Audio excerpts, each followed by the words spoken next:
Terima kasih Anda masih bersama kami dalam Sapa Indonesia Pagi. Saudara, kita masih membahas soal mimpi dari koalisi Indonesia Maju Plus begitu ya, untuk bisa terwujudnya Partai Gerindra, terwujudnya koalisi Indonesia Maju Plus di koalisi permanen begitu, dengan mencalonkan kembali seorang Prabowo Subianto di 2029. Kami masih membahasnya bersama dengan Bung Haikal, kemudian ada Mas Guntur Romli, kemudian juga ada Bung Sabirin begitu ya. Saya ke Bung Haikal dulu. Bung Haikal, jadi ini kan pertanyaan selanjutnya pasti akan begini. Kenapa ya kok tampaknya terburu-buru sekali begitu ya untuk memikirkan seorang calon presiden kembali di 2029, padahal ini baru 100 hari pemerintahan begitu. Apakah ini memang demi semata-mata untuk menjaga kerukunan Kim Plus begitu ya, atau kemudian untuk mengunci dukungan dari koalisi Indonesia Maju karena sudah tidak ada lagi presidensial threshold di 2029 nanti? Itu kalau menurut saya masih jauh ya, Mbak. Jadi kalau yang berkembang itu kemarin itu kan animo kader-kader Gerindra. Mbak harus ingat, Gerindra ini kan didirikan waktu itu untuk memperjuangkan Pak Prabowo jadi presiden. Dulu kan Pak Prabowo pernah ikut kontestasi terus nggak berhasil, padahal gagasan kontestasi di Golkar. Padahal gagasan-gagasan beliau itu kan bagus. Saya pun termasuk gabung ke Gerindra karena saya waktu pernah dengar beliau itu nyalon bersama Bu Mega di tahun 2009, saya dengar beberapa gagasan beliau, saya malah tertarik, yang akhirnya saya jadi nyalek dan bergabung di Gerindra di tahun 2012 dan sampai sekarang jadi kader Gerindra. Dan pada saat itu kita di 2014 pun sudah bikin koalisi yang waktu itu rencananya koalisi permanen, itu KMP kan. Jadi ide gagasan koalisi permanen ini kan bukan baru mendadak, dan itu sudah ada dari dulu, tapi memang hari ini rasanya dimunculkan lagi karena Pak Prabowo ingin menawarkan, kan Pak Prabowo selalu bicara soal kekhasan politik demokrasi di Indonesia. Beliau bilang kita jangan tiru-tiru lah demokrasi di luar negeri. Itu kadang-kadang ada yang merasa kalau udah dengar di luar negeri begini itu pasti benar. Nah, kita di Indonesia ini kan punya kekhasan sendiri, ya kita ikutin di sini. Kita ini jangan bersaing terus seakan-akan kita berlawanan. Kita ini bukan berlawanan, kita ini bertanding tapi berkawan, karena semua partai tujuannya mulia untuk mewujudkan yang paling baik untuk rakyat Indonesia. Nah, sedangkan untuk mewujudkan itu perlu kerjasama. Nah, kerjasama ini yang ingin beliau kunci dalam suatu kerjasama politik, yaitu koalisi permanen. Dalam koalisi permanen ini pun sebenarnya kalau lihat koalisi Indonesia Maju aja, kan bukan Gerindra partai terbesar. Kita memang hari ini presiden, tapi kita partai kedua terbesar gitu kan. Nah, Pak Prabowo pun itu kan hanya bisa maju satu periode lagi. Kalau kita bicara mau mewujudkan Indonesia emas ini kan sampai 2045, Pak Prabowo cuma sampai, kalaupun terpilih nih, kalaupun beliau mau maju lagi nanti 2034 nih, masih ada 11 tahun lagi setelah itu gitu kan. Jadi rasanya semangat untuk membangun koalisinya ini lebih ke ayo kita kerjasama, semua orang ikut berpartisipasi untuk mewujudkan cita-cita yang beliau sudah bayangkan, termasuk ada di dalam Astacita. Sekarang lagi diperjuangkan keras itu kan ke swasembadaan pangan, swasembada energi, program makan bergizinya. Kenapa beliau ingin sekali, kan ada kalau mau dengarkan beliau pidato-pidatonya, itu kalau bisa bangsa kita itu berdiri di atas kaki kita sendiri. Itu malah masuk beliau ingin mewujudkan cita-citanya Bung Karno. Kenapa? Supaya kita ini nggak selalu menjadi negara yang terlalu rentan. Kita ini khawatir kalau kurs di luar negeri berubah. Kalau ada perang di luar negeri, kita khawatir. Ada misalnya gejolak terkait distribusi minyak atau suplai minyak di luar negeri, kita khawatir. Nah, karena kita rentan, kita ini sangat tergantung kepada impor. Nah, kalau kita swasembada segala macam, kita ini nggak terlalu khawatir. Kalau ada gejolak-gejolak di luar, kita ini. Nah, untuk mewujudkan itu perlu kerjasama kita semua. Perkara kita sedang bersaing politik dalam kontestasi pemilu dan seterusnya, itu kan cuma ajang pertarungan. Nanti kita saling menghormati, yang menang ya sudah. Dan ini kan sudah diajarkan juga di dalam pemilu kemarin, di mana Pak Jokowi mengajak Pak Prabowo untuk bergabung. Dan hasilnya alhamdulillah kita bisa melewati fase-fase berat di Indonesia seperti COVID dengan aman. Nah, itu kelihatannya mau dikembangkan lagi. Oh, ternyata memang pola ini bisa dijadikan kekhasan demokrasi di Indonesia. Jadi mengunci kerjasama bukan mengunci dukungan ya? Iya, betul. Begitu ya Bung Hekal ya. Jadi tidak ada mengunci dukungan begitu ya, walaupun memang Tapi itu partai masih politik lama, Mbak.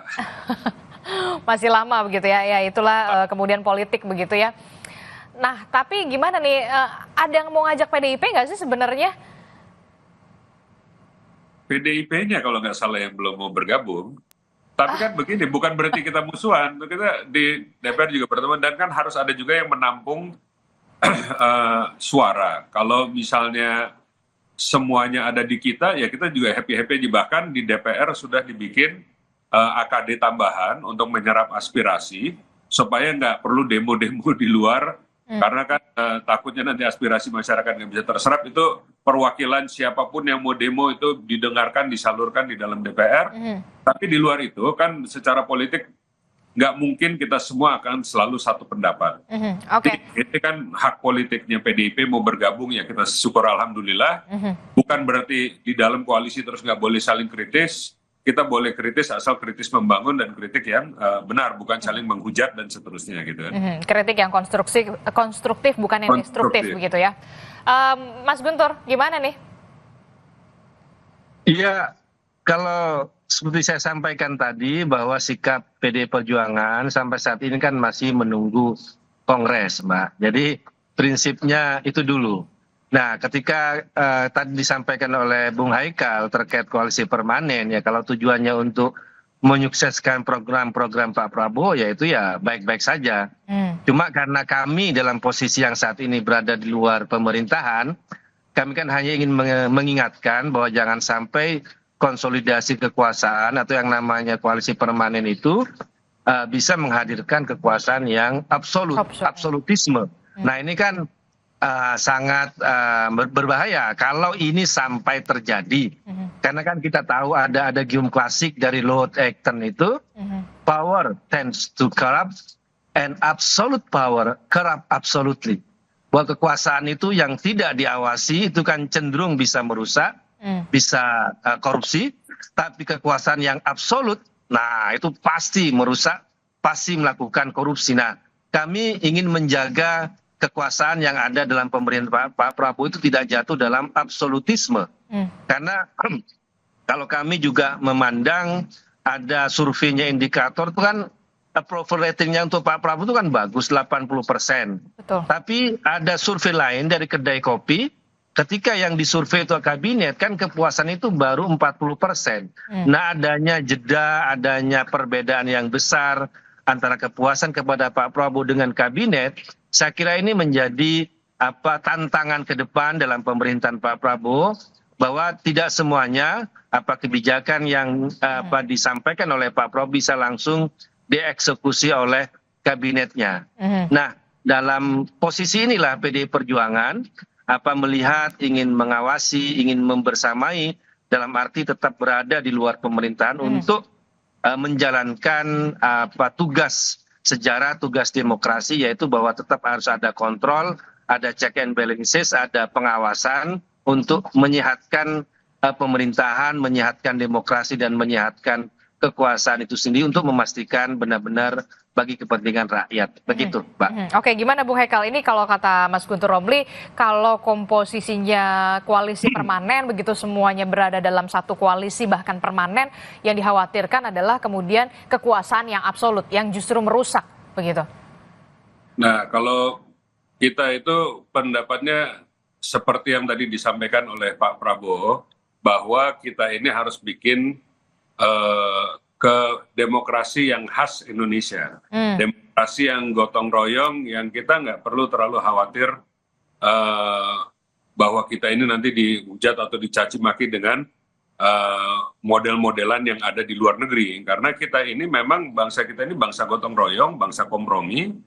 Rasanya kita semua hari ini harus pikirkan tentang musuh di luar ketimbang musuh di dalam gitu kan. Kita bukan mau cerita absolute power untuk corrupt absolutely. Justru yang dilawan oleh Pak Prabowo hari ini kan malah korupsi total. Ini di dalam pemerintahannya seperti yang beliau sudah sampaikan, ini kita sedang eksekusi efisiensi yang pasti merasa terganggu ini kan orang-orang yang selama ini menikmati korupsi-korupsi itu.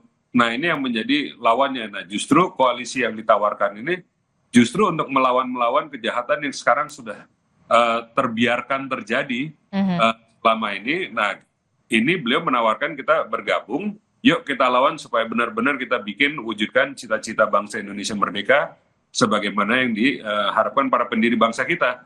Kalau kita mengikuti pola-pola yang ajarkan oleh bangsa luar, buktinya kita nyampainya malah ke sini gitu. Kira-kira gitu.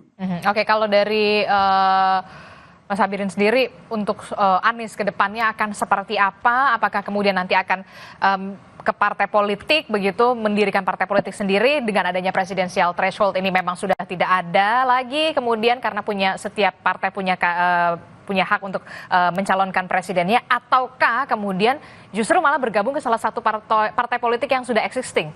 Ya. Ya, jadi gini, ya ini kan berarti kan soal kontestasi 2029. Dan ini ya tentunya masih jauh. Ya bisa jadi di 2029 Anies sudah dengan partainya, misalnya, kan kita juga belum tahu. Nah, sehingga yang paling terpenting adalah saat ini kalau misalnya Pak Presiden Prabowo ini betul-betul memegang kendali, pegang bendera pemberantasan korupsi misalnya, nah itu memang harus ditunjukkan untuk mendapatkan kepercayaan publik, kepercayaan rakyat. Nah, sehingga oke, kita akan efisiensi, ya maka Prabowo juga menunjukkan bahwa dia sedang melakukan efisiensi di lingkungan kekuasaannya. Melakukan pemberantasan korupsi, maka dia juga harus menunjukkan bahwa memang sedang melakukan penegakan hukum. Ada pemberantasan korupsi, tidak menjadikan misalnya seperti sebelum-sebelumnya, bahwa hukum justru dijadikan sebagai alat untuk menekan dalam konteks memperoleh kekuasaan.